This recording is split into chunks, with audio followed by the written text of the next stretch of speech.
ایک غریب شخص نے غوطہ لگا کر بڑی مشکل کے ساتھ ایک مچھلی پکڑی۔ وہ اس مچھلی کو دیکھ کر بہت زیادہ خوش تھا کہ آج میں اپنے بچوں کو یہ مچھلی کھلاؤں گا۔ وہ خوشی خوشی مچھلی پکڑ کر باہر نکلنے لگا۔ جب وہ غریب شخص اس مچھلی کو پکڑ کر بڑی مشکل کے ساتھ باہر نکلا، وہاں سے جانے لگا تو اچانک آگے سے ایک شخص آیا۔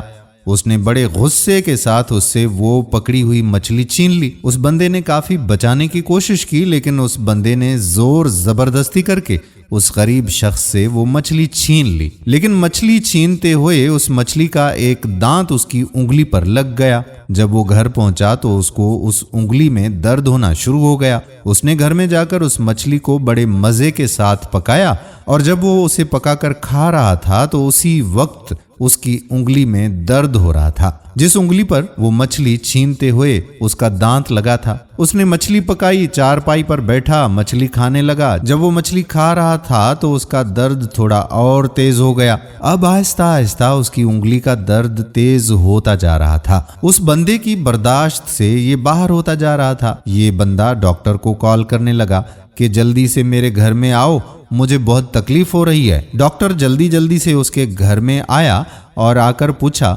کہ کہاں پر درد ہے؟ تو اس بندے نے کہا کہ کافی دیر سے میری انگلی کا درد ختم ہی نہیں ہو رہا۔ ڈاکٹر نے بڑے غور سے انگلی کو دیکھا اور کہا کہ آپ کی انگلی میں انفیکشن ہو چکا ہے، یہ انگلی کاٹنی پڑے گی، ورنہ یہ انفیکشن آپ کے ہاتھ میں چلا جائے گا اور بعد میں بہت پریشانی ہوگی۔ تو صبح آپ ہاسپٹل آ جائیں، آپ کی انگلی کاٹ دیں گے۔ اب اس شخص کی وہ درد ہونے والی انگلی کاٹ دی جاتی ہے۔ وہ بڑا ہی پریشان ہوا، گھر میں آ کر بیٹھ گیا، لیکن پھر بھی اس کے ہاتھ کا درد تھا جو ختم ہونے کا نام ہی نہیں لے رہا تھا۔ یہ اپنے ڈاکٹر کو پھر سے کال کرتا ہے کہ جلدی سے میرے گھر آ جاؤ۔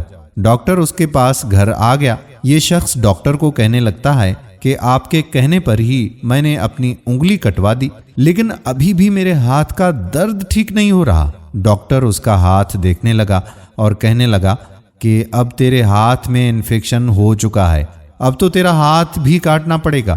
اگلے دن آپ ہاسپٹل آ جائیں تاکہ ہاتھ کاٹ دیا جائے، ورنہ بہت مشکل ہو جائے گی۔ اب یہ اپنا کٹا ہوا ہاتھ دیکھ کر بہت پریشان ہو رہا تھا۔ انگلی بھی کٹ گئی، اب ہاتھ بھی کٹ گیا، لیکن درد تھا جو پھر بھی ختم ہونے کا نام نہیں لے رہا تھا۔ اب یہ پھر ڈاکٹر کو کال کرنے لگا، کہنے لگا کہ جلدی سے میرے گھر میں آ جاؤ، میں جب سے ہاسپٹل سے واپس آیا ہوں میرا درد ختم نہیں ہو رہا۔ وہ ڈاکٹر اس کے گھر میں آ گیا، آ کر اس کا کٹا ہوا ہاتھ چیک کیا اور پوچھنے لگا کہ کیا معاملہ ہے۔ یہ شخص کہنے لگا کہ میرا درد اب بھی ختم نہیں ہو رہا۔ ڈاکٹر نے غور سے ہاتھ کو دیکھا، بازو کو دیکھا اور کہنے لگا کہ یہ انفیکشن تو اب تیرے پورے بازو میں پھیل چکا ہے۔ افسوس کے ساتھ کہنا پڑ رہا ہے کہ اب تیرے بازو کو بھی کاٹنا پڑے گا۔ یہ بندہ دیوار کے ساتھ کھڑا ہو کر بڑا ہی رونے لگا اور یاد کرنے لگا کہ شاید میں نے کسی شخص پر ظلم کیا تھا، تو پھر اسے یاد آ جاتا ہے کہ میں نے ایک غریب شخص کی کیسے مچھلی چھین لی تھی۔ تھوڑے دنوں کے بعد اس کا بازو بھی کاٹ دیا جاتا ہے۔ یہ اپنے کٹے ہوئے بازو کے ساتھ گلیوں میں، سڑکوں میں پھرتا رہتا ہے اور اس غریب شخص کو تلاش کر رہا تھا۔ آخرکار ایک جگہ مزدوری کرتے ہوئے وہ غریب شخص اس کو نظر آ گیا۔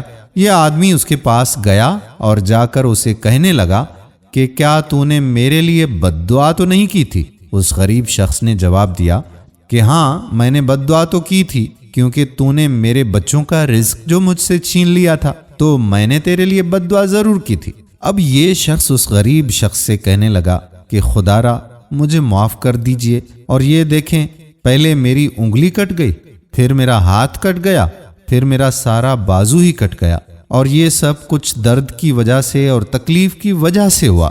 صرف تو نے مجھے بد دعا دی تھی اور یہ اسی کا نتیجہ ہے۔ تو وہ شخص اس غریب شخص کے پیروں میں بیٹھ گیا اور اللہ تعالیٰ کا واسطہ دے کر معافی مانگنے لگا۔ اس غریب شخص نے اس کو اٹھایا اور اپنے گلے سے لگاتے ہوئے کہا کہ جا، میں نے تجھے معاف کر دیا۔ وہ شخص معافی مانگ کر وہاں سے چل پڑا۔ دوستو، ان حقائق سے ہمیں یہ سبق ملتا ہے کہ غریب کی بد دعا سے ہمیشہ بچنا چاہیے۔ کبھی بھی کسی پر ظلم نہ کرو، ورنہ دنیا ہی میں تم لوگ مشکل میں پڑ جاؤ گے۔ ہم امید کرتے ہیں کہ ہماری آج کی ویڈیو بھی آپ کو پسند آئی ہوگی۔ اگر ویڈیو پسند آئی ہے تو اپنے دوستوں کے ساتھ اسے زیادہ سے زیادہ شیئر کریں۔ آنے والی ویڈیو تک آپ کا اپنا میزبان قادر بخش کلہوڑو آپ سے اجازت چاہتا ہے۔ اپنی دعاؤں میں یاد رکھیے گا۔ اللہ حافظ۔